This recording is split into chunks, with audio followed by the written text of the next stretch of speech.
Khammam, Nalgonda, Warangal MLC ఎన్నికకు సంబంధించి polling ఏర్పాట్లు పూర్తయ్యాయి. రేపు ఉదయం నుంచి పట్టభద్రుల ఎమ్మెల్సీ ఎన్నికకు పోలింగ్ జరగనుంది.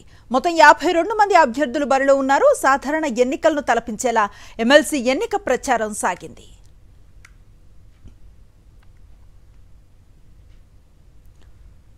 మరింత సమాచారం ఖమ్మం నుంచి మా ప్రతినిధి మహేందర్ అందిస్తారు. ఖమ్మం, నల్గొండ, వరంగల్ పట్టభద్రుల ఎమ్మెల్సీ ఎన్నిక సంబంధించి పోలింగ్ ఏర్పాట్లన్నీ పూర్తయ్యాయి. ప్రస్తుతం డిస్ట్రిబ్యూషన్ సంబంధించిన ప్రక్రియ కూడా కొనసాగుతుంది. మనం ఎస్ఎన్ఆర్బిజే డిగ్రీ మైదానంలో ఉన్నాం. ఇక్కడ డిస్ట్రిబ్యూషన్ ప్రక్రియ సంబంధించి కూడా కొనసాగుతున్న పరిస్థితి కనిపిస్తుంది.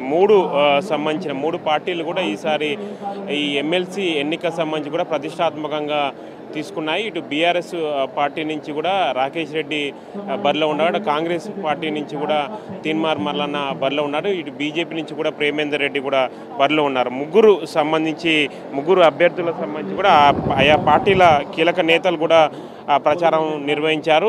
బీఆర్ఎస్ పార్టీ నుంచి వర్కింగ్ ప్రెసిడెంట్ కేటీఆర్తో పాటుగా హరీష్ రావు, ఆర్ఎస్ ప్రవీణ్ కుమార్ మొత్తం అన్ని చోట్ల విస్తృతంగా ప్రచారం నిర్వహించారు. ఇటు కాంగ్రెస్ పార్టీ నుంచి కూడా జిల్లాకు చెందిన మంత్రులు పొంగులేటి శ్రీనివాసరెడ్డి, అదేవిధంగా తుమ్మల నాగేశ్వరరావు కూడా తీన్మార్ మల్లన్న తరపున కూడా ప్రచారం సంబంధించి నిర్వహించారు. ఇటు బీజేపీ తరపున చూసుకుంటే ఇటు కేంద్ర మంత్రి కిషన్ రెడ్డితో పాటుగా ఈటల రాజేందర్ కూడా ప్రచారం సంబంధించి నిర్వహించారు. మొత్తం మూడు సంబంధించిన పార్టీలు కూడా హోరాహోరీగా ప్రచారం నిర్వహించిన నేపథ్యంలో ఇది ఒక సాధారణ ఎన్నికలను తలపించేలా కూడా ఈ పట్టభద్రుల ఎమ్మెల్సీ ఎన్నిక సంబంధించి కూడా ప్రచారం కొనసాగిందని చెప్పుకోవాలి. దీంతో పట్టభద్రులు ఎవరి వైపు నిలవనున్నారో మాత్రం కౌంటింగ్ తర్వాత తేలనుంది. ప్రస్తుతం మాత్రం ఈ డిస్ట్రిబ్యూషన్ సంబంధించి ప్రక్రియ మాత్రం పూర్తయిందని చెప్పుకోవాలి. మొత్తం సామాగ్రి ఇట్లా తీసుకెళ్తున్నారు. ఖమ్మం జిల్లాకు సంబంధించి చూసుకుంటే ఇటు ఖమ్మం జిల్లా 1,23,985 మంది పట్టభద్రులు సంబంధించి ఉన్నారు. ఇందులో ఉమ్మడి జిల్లా సంబంధించి ఖమ్మం జిల్లాలో సంబంధించి చూసుకుంటే ఇందులో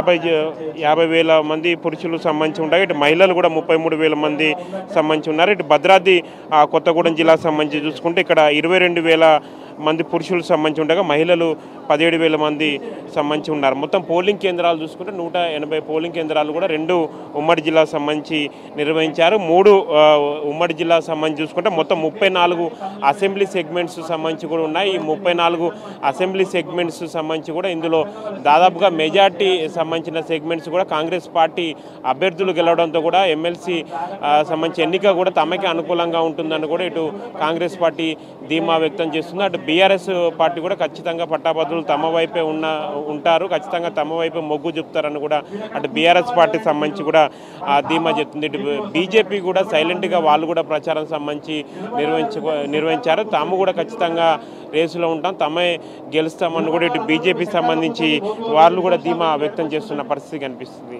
మరికొద్ది గంటల్లో ఎమ్మెల్సీ ఎన్నిక సంబంధించి పోలింగ్ జరగనుంది. ఉదయం 8 గంటల నుంచి కూడా సాయంత్రం 4 గంటల వరకు జరగనుంది. ఎండ తీవ్రత నేపథ్యంలో కూడా ఇటు పోలింగ్కు సంబంధించి వచ్చే వారికి ఓటర్లకు సంబంధించి కూడా ఎటువంటి ఇబ్బందులు రాకుండా కూడా సిబ్బంది అధికారులు కూడా అన్ని ఏర్పాట్లు చేశారని చెప్పారు.